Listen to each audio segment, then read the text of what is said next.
Texas real estate was on fire. Homes were selling in hours. Bidding wars were insane. People were paying six figures over asking. And now, some homeowners are waking up $90,000 poorer before they even finish unpacking. Imagine buying your dream house, then watching nearly half its value disappear. Sounds fake, right? So, why are home prices across Texas suddenly crashing? And why is this happening faster than anyone predicted?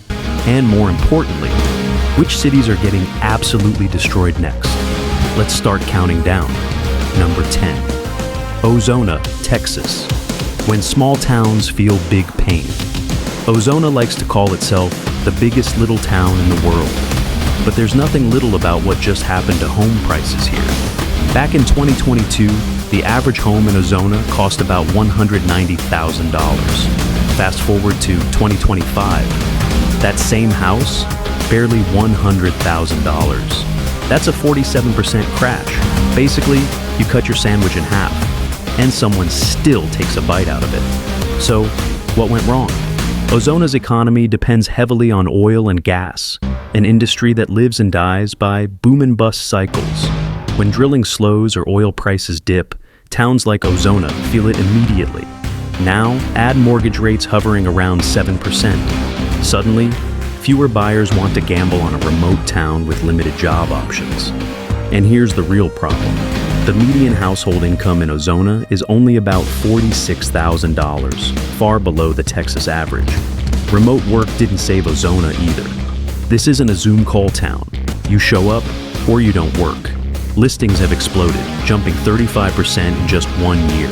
Homes now sit on the market for 112 days, double what they did just a few years ago. In 2022, buying here meant nearly $200,000. In 2025, some homes cost less than a fully loaded pickup truck, great for bargain hunters, devastating for homeowners. But if Ozona shocked you, wait until you see what's happening next. Number 9, Sweetwater, Texas. When the rattlesnake stops rattling. Sweetwater is famous for one thing, the Rattlesnake Roundup Festival. But right now, the housing market is the only thing shaking. In 2022, homes averaged $140,000. By 2025, around $105,000. That's a 25% drop, and it didn't happen slowly. So, why the sudden slide? Young people are leaving, fast. They're heading to larger cities like Abilene and Dallas, chasing better jobs and higher pay. Sweetwater's economy depends on wind energy, agriculture, and oil, all industries that swing wildly.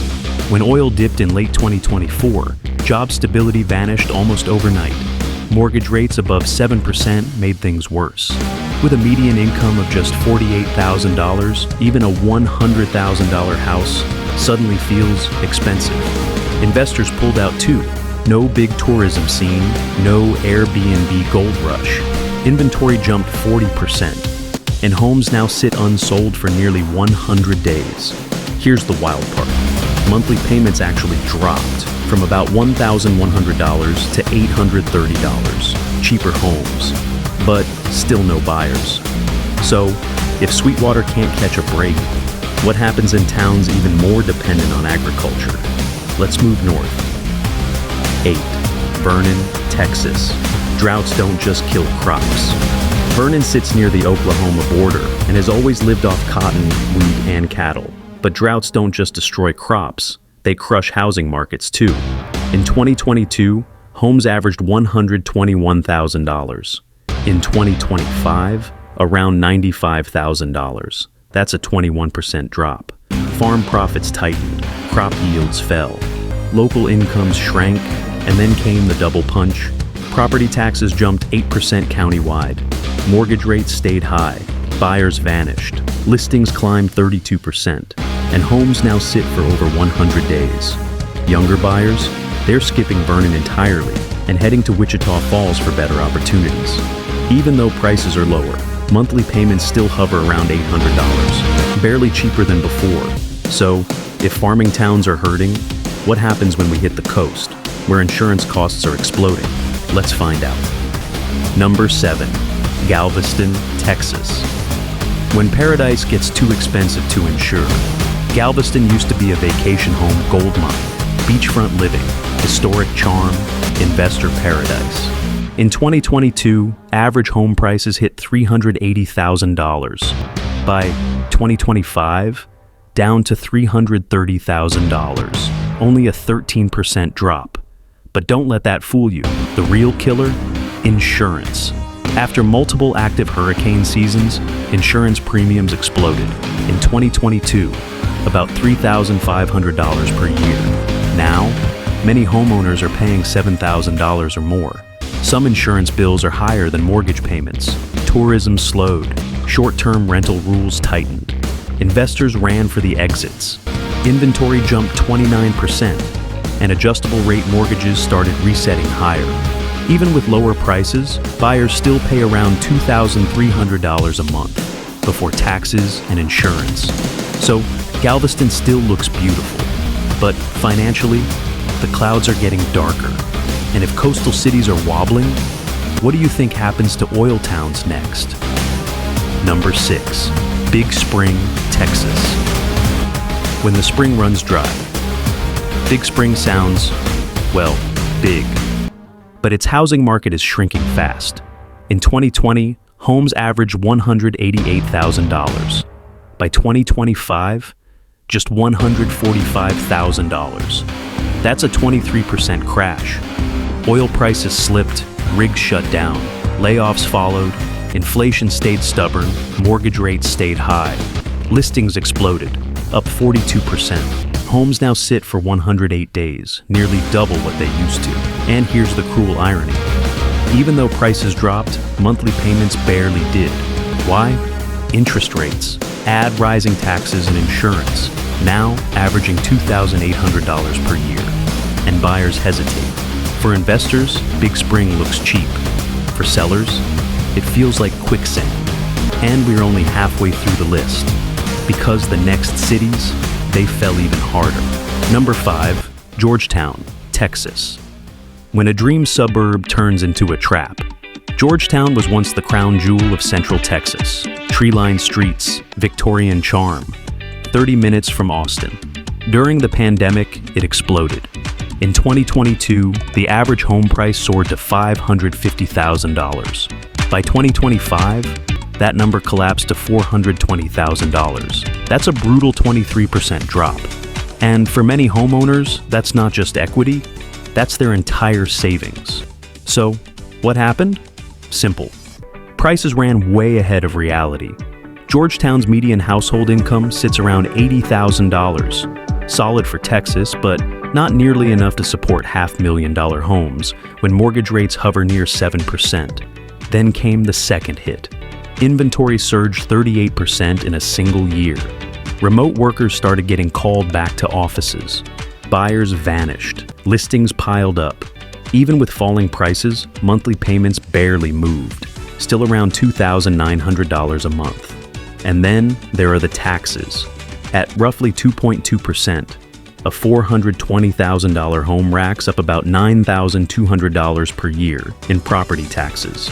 Add insurance, now around $3,500 annually. And suddenly Georgetown isn't charming anymore. It's expensive. So if a polished suburb near Austin can stumble this hard, what happens in towns built almost entirely on oil? Number 4, Pecos, Texas. Oil booms don't last forever. Pecos is legendary for rodeos, grit, and oil money. But right now, the housing market is getting thrown off the bowl. In 2022, the average home sold for $292,000. By 2025, just $168,000. That's a 42% crash, one of the worst in the entire state. Why so extreme? Because Pecos lives and dies by oil. When drilling slowed in 2024, jobs vanished fast. Median household income, about $52,000. Mortgage rates, still near 7%. Listings exploded 50% year over year, the highest surge on this list. Homes now sit for 115 days, sometimes longer. Even after the price collapse, monthly payments still hover around $1,300. Insurance costs climbed too, averaging $3,100 per year due to industrial risks. For buyers, Pecos looks like a discount paradise. For sellers, it feels like the floor disappeared. But the next market proves that even affordability doesn't guarantee safety. Number 3, Rio Grande City, Texas. Affordable doesn't mean immune. Rio Grande City sits right along the US-Mexico border. Rich culture, tight-knit neighborhoods, historically affordable housing. In 2022, homes averaged $160,000. By 2025, around $125,000. That's a 21% drop. And for this market, it hurts. Why? Income. Median household income here is only $39,000. So even small increases in mortgage rates push buyers out. Inventory jumped 28%. Sellers cut prices. Buyers still hesitated. Job growth remained sluggish. Retail and agriculture never fully rebounded. Even with lower prices, monthly payments still hover near $1,000. Add property taxes around 2.3%, and families already stretched thin feel the squeeze. Rio Grande City didn't overheat like Austin suburbs, but even cheap markets crack when affordability disappears. So, what happens in towns that are tiny, quiet, and isolated? Number 2, San Saba, Texas. Small town, big pressure. San Saba is famous for pecans and peaceful living. But peace doesn't protect you from economics. In 2022, homes averaged $230,000. By 2025, down to $180,000. That's a 22% drop. San Saba has just 3,000 residents. Jobs outside agriculture, limited. Median income, around $42,000. Mortgage rates near 7%, stretched budgets thin. Listings rose 34%, and homes now sit unsold for 120 days. Property taxes average 2%, and insurance runs about $2,500 per year. Even with price cuts, monthly payments still hover around $1,300. It's the worst combo imaginable. Prices down, costs up, growth slow.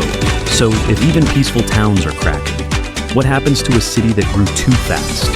Number 1, Leander, Texas. Ground zero of the Texas housing collapse. Leander was the golden child, one of America's fastest growing cities, top schools, family-friendly neighborhoods. In 2022, the average home price hit $590,000. By 2025, $450,000. That's a 24% plunge, and tens of thousands of homeowners are underwater. Why Leander? Because the boom was too fast.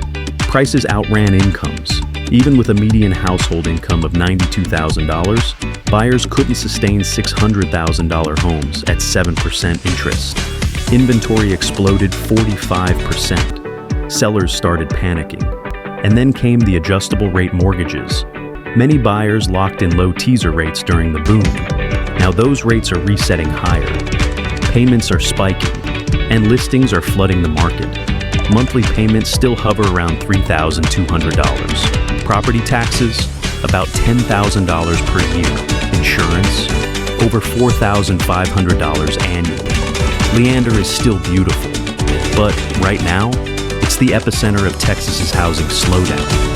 Final question. So here's the real question. Is this the start of a deeper Texas housing crash? Or the best buying opportunity in years? And more importantly, which city do you think is next?